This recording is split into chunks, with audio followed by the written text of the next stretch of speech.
starting off with some new things for Adeptus Titanicus. Ben, if you want to take us through this? Yeah, sure. So this week, Games Workshop, we're talking about some of the new stuff that's coming out for Adeptus Titanicus, as you said there. This is going to be a new Warlord Titan kit, as well as there's also going to be stuff for the Reaper Titan as well.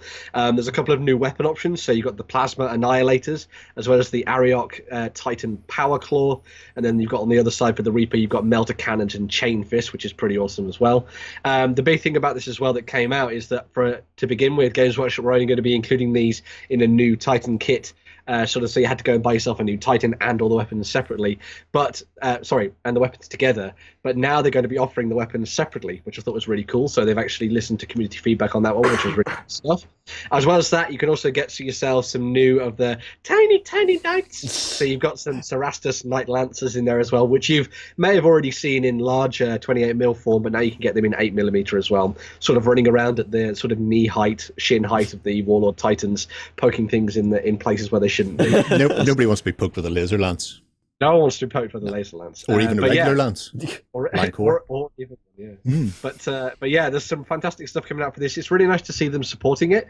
Although it was very interesting to hear from the community in some of the comments underneath, where they were saying that they actually don't really have a lot of time within the 40k sphere right now to actually play a lot of Adeptus Titanicus, and a lot of people are still sort of gravitating towards playing both Warhammer 40,000 and Kill Team over something like Adeptus Titanicus, but hopefully it still retains that core audience that people that love the game, and they'll be continuing to add to it from a couple of months to come. So yeah, It's something about GW's release schedule at the moment. They're almost saturating the market to the detriment of their own games.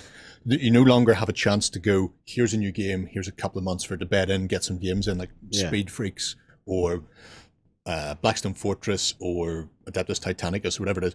Before you've got a chance to buy it, unbox it, paint it, they've got another 2 or 3 games have come out in that interim. Now, it does mean that if Titans aren't your thing, then there will be something along next week that might be your thing. So it's handy in that respect. You're not having a 6-month wait for the next Hobbit release or whatever it happens to be that is your bag. I'm still waiting for the next Hobbit release. But there's just so much all the time coming from GW at the moment. It's frightening, I think is the best way to put it.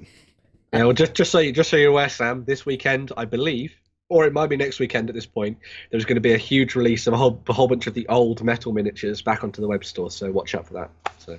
Yeah. Yay! I can't wait to see what else they come up with for the Hobbit releases. But yeah, off target. We're talking about Adeptus Titanicus. So tell me more about the Hobbit releases, Ben. Well, it's a whole bunch of the awesome old metal stuff that everyone wants, but was in the rulebook and no one wanted. Well, no one could get. So yeah, watch out for that. But anyway, yes. Yeah. Okay.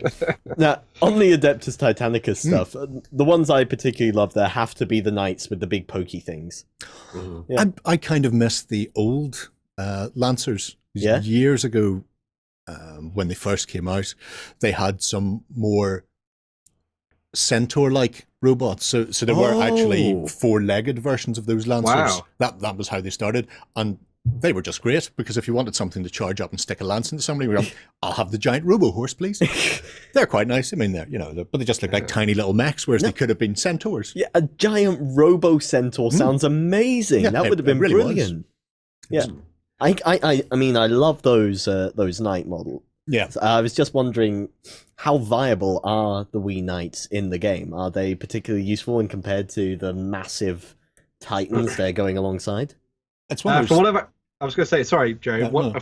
From what I've heard, actually, from a lot of people who play the game, they're actually really interesting, because you've got the big titans walking around, but obviously they're very, very slow. And the knights can actually sprint around behind the backs of other titans and sort of pick off key systems as well, especially when you mix them in with some of the smaller ones like the Warhound as well. So yeah, they are still very viable as a tactical choice for a lot of people. It's all about getting the material down on the table. So when you're playing, you don't want to be playing across a featureless bit of terrain, because at that point the game becomes whoever gets the first turn and gets a good hit wins, because the weapons are so devastating. But where Adeptus Titanicus has always really excelled is having those built-up streets. It's having the Titans walking between skyscrapers that come up to their shoulders, and at that point where you've got the narrow channels, the alleys, the roadways, that's when the speed and nimbleness of the smaller Titans really come in, because they Yeah. can get around the back.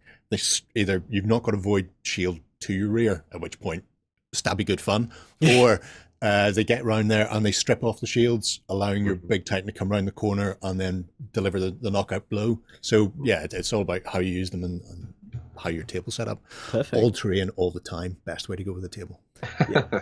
I'd say that for almost any game. Oh, yeah. The more terrain, the more eye-catching the table, the more fun you're going to have with the game itself. Have either of you had a chance to play this latest Adeptus Titanicus?